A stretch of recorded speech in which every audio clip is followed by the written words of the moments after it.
우리 사도행전 말씀 우리 27장 보기를 원합니다. 사도행전 27장 16절부터 20절까지 한번 볼게요. 사도행전 16장 27장 16절부터 20절까지의 말씀. 우리가 함께 있기를 원합니다. 27장의 내용을 전체적으로 좀 나눌 텐데요. 우리는 오늘 읽은 말씀은 16절부터 있습니다. 시작. 가우다라는 작은 섬 아래로 지나 간신히 거루를 잡아 끌어올리고 줄을 가지고 선체를 둘러감고 스르디스에 걸릴까 두려워하여 연장을 내리고 그냥 쫓겨가더니 우리가 풍랑으로 심히 애쓰다가 이튿날 사공들이 짐을 바다에 풀어버리고 사흘째 되는 날에 배의 기구를 그들의 손으로 내버리니라. 여러 날 동안 해도 별도 보이지 아니하고 큰 풍랑이 그대로 있음에 구원의 여망마저 없어졌더라. 아멘. 자, 여러분들 보세요. 우리 27장 사실 정말 감격스러운 장인데 사도 바울이 그토록 가기를 원했던 지금 로마를 향한 그 배에 탄 장면입니다. 그런데 여러분 보세요. 사실 이 지금 여행은 전도 여행은 3차 전도 여행을 마치고 예루살렘에 들어왔을 때에는 자유인으로 들어왔다가 지금 다시 마지막 인생의 마지막 이제 10년도 사실 안 남았어요. 마지막 이 전도 여행에 로마를 향한 4차 전도 여행을 출발하는 지금 바울의 모습은 쇠사슬에 묶인 채로 죄수의 물론 미교수이긴 하지만 죄수의 신분으로 지금 배를 타고 로마를 향해 가고 있는 바울의 모습을 보십시오. 여러분 안 어울리지 않습니까? 뭐가 안 어울려요? 모든 상황은 사실은 그의 안에서 그의 얼굴에 기쁨이 있을 수가 없습니다. 마음의 평강이 있을 수가 없어요. 그죠? 여러분 묶인 채로 여러분 묶여 보셨습니까? 수갑 차 보셨어요? 차 보세요. 수갑 차고 밖에 나가 보세요. 그럼 알아요. 얼마나 창피한지 모릅니다. 얼마나 부끄러운지 모릅니다. 사람들의 말은 하지 않지만 나를 향하여 비난하고 정죄하는 그들의 소리가 얼마나 크게 들리는지 모릅니다. 자, 함께 가는 이 죄수들은 혼자 가는 게 함께 가는 이 죄수들은 다 사형수입니다. 사형수로서 어차피 죽을 거 로마의 원형 경기장에 가서 검토사와 싸우다 죽든지 아니면 맹수와 싸우다 죽든지 죽기 위해서 가는 사형수들과 함께 가는 이 바울과 그 분위기가 근데 이 바울과 바울의 얼굴과 그 모든 상황과는 이게 어울리지 않아요. 왜냐하면 제가 분명히 믿는 것은 지금 바울은 상황과 환경과 동일한 얼굴을 하고 있지 않다는 거예요. 아멘이죠? 왜요? 왜 그럴까요? 예수 안에 있기 때문에 그렇습니다. 예수 안에 있을 때는 결코 어둠의 어떤 것들도 어떤 상황도 환경도 그의 영혼을 누를 수 없습니다. 그 순간 하나님이 주시는 믿음이 있기 때문에 그 믿음을 취한 즉시로 그의 마음 가운데 이 기쁨과 평안이 그의 영혼을 사로잡는 줄 믿습니다. 주님의 주시는 믿음으로 어떠한 것도 돌파할 수 있게 되는 것입니다. 그래서 여러분들 이번 주에 계속 다음 주까지 모이실 때 여러분 하나님께서 그 순간 허락하시는 하나님의 믿음을 얻기 위하여 우리의 시선을 예수께로 고정하면 반드시 하나님의 자녀들에게 믿음을 주시는 줄 믿습니다. 그러면 다 돌파입니다. 상황과 환경은 어렵지만 그 순간 우리의 마음과 얼굴은 빛과 평강으로 충만할 줄 믿습니다. 그래서 바울은요 잘 알고 있어. 뭘 알고 있습니까? 겨울철에 지중해를 항해한다는 것은 바로 죽는 것임을 경험을 통해서 잘 알고 있어요. 왜냐하면 3번이나 배가 파손했잖아요. 3번이나 바람 때문에 배가 깨지는 경험을 하고 죽을 위기에 3번이나 놓였기 때문에 지금 이 겨울 특별히 11월 달부터 3월 달까지는 항해 금지인데 지금 10월 달이란 말이죠. 바람이 엄청나게 세게 부는 그 환경 속에서 바울이 얘기합니다. 가이사라를 출발한 이 배가 미항에 아니라 시돈에 들렸다가 이렇게 마라를 들렸다가 돌아서 간신히 그레데 섬의 미항이라는 곳에 도착합니다. 여기에 도착하자 바울이 얘기합니다. 가지 맙시다. 우리가 가면 죽을 수 있습니다. 가지 맙시다. 우리 여기 미항에서 겨울을 납시다. 그랬더니 뭐라고 얘기합니까? 이 백부장 율리오가 그 배를 전체 책임지고 있는 율리오가 하는 말이 11절입니다. 11절에 뭐라고 합니까? 뭐라고 얘기를 해요? 백부장이 선장과 선주의 말을 바울의 말보다 더 믿더라. 그렇죠? 이렇게 결정을 하고 하나님의 사실 바울을 통해서 주신 하나님의 말씀인데도 그것을 무시하고 고집 피우다가 항해를 강행하다가 사실 항해를 강행할 수밖에 없었던 그 이유는 뭡니까? 지금 이 배에 곡식을 많이 실었어요. 애굽의 곡창지대에 있는 곡식을 실어서 정한 기일 내에 갖다 줘야 돼요. 그러지 않으면 로마 당국의 어떤 이 징계를 받을 수 있는 것을 알기 때문에 무리하게 그 시간에 마치기 위해서 지금 가고 있는 중입니다. 어쨌든 항해를 강행하기를 결정을 하면서 미항에 출발하여 그 옆에 베닉스 65km 떨어져 있는 그 베닉스로 가려고 했는데 이게 웬걸요? 다 들으셨죠? 그때 이 지중해로부터 오는 남풍의 순풍이 아니라 지중해로부터 불어오는 강력한 이 바람이 불어와 그 바람 이름이 뭐였습니까? 뭐요? 유라굴로 별 중요하지 않아요. 유라굴로 이게 불었다는 거 아닙니까? 그래서 우리 이번 주 주일날 사실 그 얘기를 했어요. 인생의 바다에 반드시 모든 사람은 광풍이 임한다. 인생의 광풍이 모든 사람에게 여러분 여기 아이들은 모르잖아요. 우리 세연이 뭐 여기 예림이에서 이런 아이들은 인생의 광풍이 뭔지 몰라요. 그죠? 알아 세연아? 광풍이 뭔지 알아? 조금만 지나봐. 한 번만 오는 게 아니라 계속 와요. 계속 끊임없이 계속 오는 이유는 하나님의 선물인 줄 믿습니다. 고난이 있어야 우리가 겸손해져요. 좀 이따도 얘기하겠지만 그렇게 몰아쳐오는 광풍 앞에 내가 할 수 있는 일이 아무것도 없음을, 얼마나 내가 무력한 존재임을, 내가 할 수 있는 것이 아무것도 없는 먼지와 같은 존재임을 그제서야 비교로서 알고 우리의 정체가 분명해진, 나는 괜찮은 사람이야, 나는 뭐든지 다 가능한 사람이야, 나는 자신 있어가 아니라 나는 아무것도 못해요 라고 느끼는 그 순간, 그때서야 비로소 우리는 하나님을 찾게 되어 있습니다.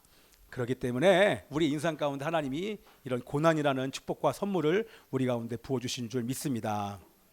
자, 근데요 제가 뭘 말씀드리고 싶냐면 한 세 가지로 보고 싶은 게 뭐냐면, 왜 우리의 인생 가운데 고난이 찾아오는가, 그 이유가 무엇인가, 우리 본문에 있는 말씀을 통해서 우리 간단하게 우리 세 개 정도를 보기를 원합니다. 조금 전에 읽었던 우리 11절 말씀, 첫 번째가 뭐냐면 바로 하나님의 사람의 권고를 듣지 않기 때문에. 여러분 듣지 않는 건 왜 안 됐습니까? 누가 얘기하면 우리 아이들이 왜 부모님 말씀 안 들어요? 우리 저 아이들 있잖아요. 우리 아이들 말을 어떻게 안 듣는다? 우리나라 말이 왜 그런지 모르겠어요. 더럽게 안 듣는다고. 순종을 하면 좋겠지만 그러나 순종이 잘 안 돼요. 이 순종은 훈련입니다. 그렇죠? 근데 하나님이 그 환경, 사람을 통해서 분명히 말씀하셨는데 그 하나님의 음성을 듣지 않기 때문에 이렇게 고난 가운데 들어간다고 하는 것입니다. 그렇죠? 이 백부장이요, 선장과 선주의 말을 더 믿더라. 하나님의 사람의 말을 듣지 않았기 때문에, 여러분 이거 이상하게 들으시면 안 돼요. 그러니까 무조건 목사님의 말을 무조건 들어야 된다 이 얘기하는 것이 아니라, 하나님은 목사님 아니라 사람을 통해, 심지어는 믿지 않는 사람을 통해서도 말씀하실 수 있습니다. 내가 겸손하면 나를 통해서 말씀하시는 어린아이가 나한테 얘기할지라도 그의 얘기를 내가 들을 수 있는 겸손함이며, 하나님은 어린아이를 통해서라도 말씀하십니다. 그렇죠? 겸손한 자는 하나님으로부터만 듣는 것이 아니라 모든 사람들로부터 다 들을 수 있는 자가 바로 겸손한 자임을 믿습니다. 아멘이죠? 뿐만 아니라 하나님은 사람을 통해서도 말씀하시지만 가장 먼저는 여러분의 일생에 가장 중요한 결정을 할 때 사람에게 먼저 물어보지 아니하고 하나님 앞에 먼저 가지고 와서 주님께 먼저 여쭤보고 기도 가운데 결정하기를 주님이 바라신다는 것입니다. 아멘이죠? 급하게 결정하는 것이 아니라 기도를 계속하면 하나님은 반드시 여러분이 알아들을 수 있는 방법으로 정확하게 여러분들에게 말씀하시는 줄 믿습니다. 내가 겸손하면 기도할 것이고 계속 기도하면 나를 향한 하나님의 분명한 뜻을 알게 되면 우리는 인생 가운데 고난이 보다는 손실이 점점 줄어들면서 고난 가운데 나오게 될 줄 믿습니다. 아멘입니다. 제가 오늘 얘기하고 싶은 것은 뭐냐면 사실 두 번째예요. 이 말씀을 쭉 읽는데 이게 너무나 와닿는 거예요. 뭐냐면 우리 한번 16절 17절 말씀 한번 읽어볼게요. 시작.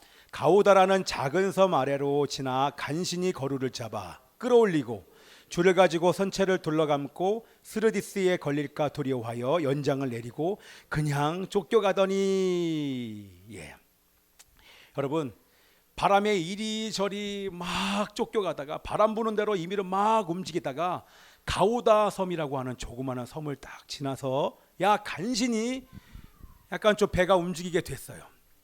약간 좀 뭔가 방향을 좀 잡을 수쯤이 돼서 뒤에 달아놨던 구명정이 여기 지금 나와 있는 그게 뭐냐면 구명정, 작은 구명정을 갑판 위로 올렸습니다. 끌어올린 다음에 그리고 배가 이 바람에 부셔지는 것을 막기 위해서 배 선체를 끈으로 이렇게 묶었어요.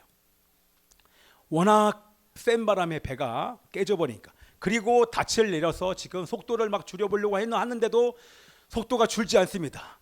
자칫하다간 여기 스르디스라고 하는 것은 뭐냐면 모래턱이에요. 모래턱이나 암초에 배가 딱 걸려버리면 어떻게 됩니까? 움직이지 않기 때문에 어떻게 돼요? 바람에 배가 부셔질 수밖에 없는 것입니다. 그래서 여기에 이 배 안에 있는 사람들은 선장과 선주들 비롯해서 거기 모든 사람들이 이 모래턱에 스르디스에 걸리지 않게 하기 위해서 가진 애를 지금 다 쓰고 있는데도 이게 배를 조종할 수 있습니까? 없습니까? 절대로 불가능하죠. 그래서 한 게 뭐냐면 거기 나와 있는 것처럼 배를 가볍게 하는 거예요. 그렇죠? 배를 가볍게 해야 이 모래턱이랑 암초에 걸리지 않을 수 있는. 그래서 뭐라 합니까? 그 배 안에 있는 모든 짐들을 다 버립니다. 그리고 배 안에 있는 모든 기구까지도 다 버립니다. 왜요? 가볍게 하기 위해서. 왜? 그래야지 여러분 무거우면 바람이 부는 대로 가야 되는데 무거우면 바람에 따라서 임의대로 갈 수 없기 때문에 배 안에 있는 모든 짐을 다 버려야 되는 것입니다. 그래야 이 선체가 위로 더 올라가고 그리고 그래야 밖에서 불어오는 이 파도가 부딪혀 물 안에 배 안으로 들어오는 그 물을 막을 수 있기 때문에 그래. 이제 이게 뭐냐면 어떤 마음을 주셨냐면 여러분들 고난이라고 하는 이거 찾아오면 어떻게 하면 여기서 벗어날 수 있는가? 그게 뭐냐면 짐을 버려야 돼요. 여러분 가운데 있는 짐을 버려야 그 고난이라고 하는 것이 떠나가게 될 줄 믿습니다. 여러분 아깝잖아요. 그렇죠? 여태까지 내가 모은 것, 평생을 내가 모았던 가장 중요한 것들을 버려야 되는데 버리고 싶지 않아요. 그런데 정말 위기의 순간에 가면 내가 가진 것이 소중한지 그렇지 않은지, 중요한지 중요하지 않은지를 그때 가서야 알 수 있게 되는 것입니다. 무슨 말이냐면 예전에 우리 아내가 암이요 라고 하는 진단을 받았어요.